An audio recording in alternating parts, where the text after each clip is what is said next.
말씀인가 하는 제목으로 오늘 말씀을 살펴보겠습니다. 디모데후서 3장 16절에서 17절 말씀에 모든 성경은 하나님의 감동으로 기록되었다고 성경은 기록하고 있습니다. 성경은 우리를 교훈하고 또 잘못된 것을 책망하고 또 바르게 하고 또 의로 교육하기에 유익하다 말씀하십니다. 또 하나님의 사람으로 온전케 하며 모든 선한 일을 행하기에 온전케 한다 말씀하셨습니다. 베드로후서 1장 21절에서는 예언은 언제든지 사람의 뜻으로 낸 것이 아니요 오직 성령의 감동하심을 입은 사람들이 하나님께 받아 말한 것이다. 그렇게 기록하고 있습니다. 성경 말씀은 사람의 뜻이 아닙니다. 그래서 성경의 저자는 하나님이고 그 계시를 받아 기록한 사람을 기자다 그렇게 이야기합니다.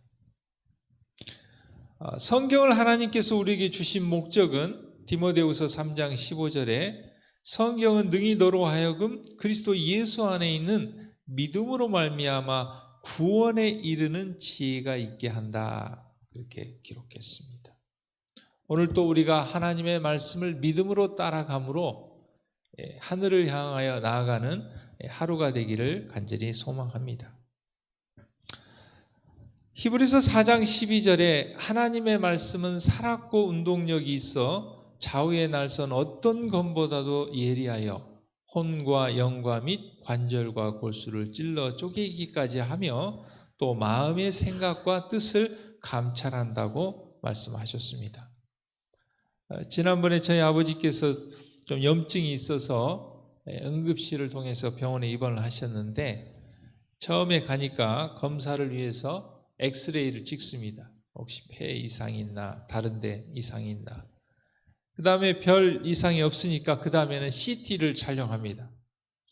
또 별 이상이 없으니까 더 정밀한 MRI 촬영을 합니다.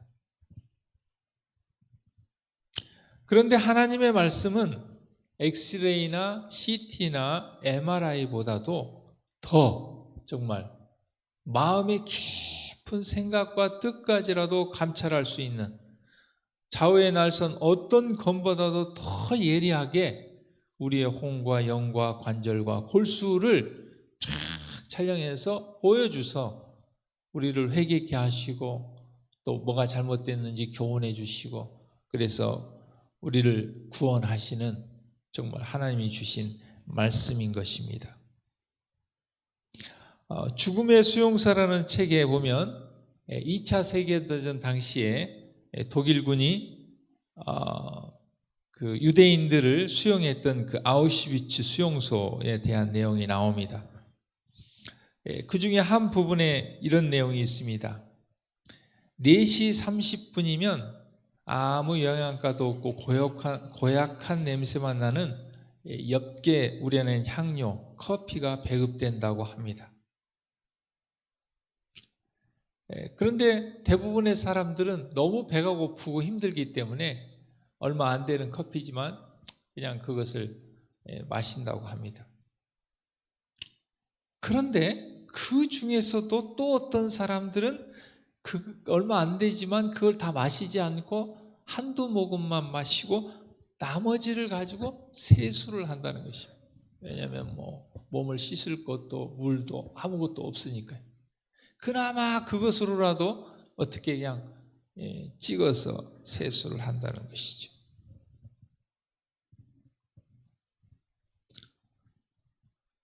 그런데 참 놀라운 것은 별거 아닌 것 같지만 그걸 그냥 마셔버리고 만 사람과 그 얼마나 안 되는 걸 가지고 그나마라도 세수를 한 사람의 차이점은 엄청난 차이점을 나타냈다는 것입니다. 그냥 마셔버리고 씻지 않은 사람들은 거의 다 죽음을 맞이했다는 것입니다. 하루도 빠짐없이 씻는데 실패한 사람은 죽는다 하는 철칙을 이 도네츠라는 사람이 거기서 발견을 했습니다.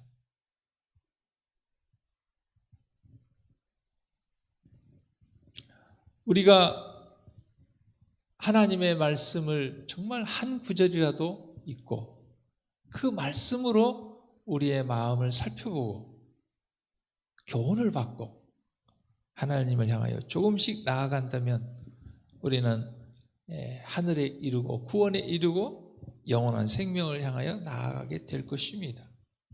그러나 죽음의 수용소 아이수비치에서 정말 어차피 죽을 건데 하면서 세수조차도 하지 않고 모든 걸 포기한 사람은 결국 그걸 견디지 못하고 죽음에 이르렀다는 것을 보여주고 있습니다.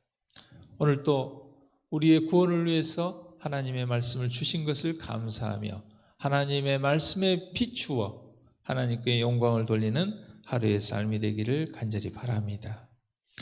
이 아침에 같이 기도할 제목은 우리 윤성민 전도사님 가정, 그 다음에 우리 홍건욱, 그 다음에 채린이네 가정을 위해서 기도해 주시면 감사하겠습니다. 기도하겠습니다. 하늘이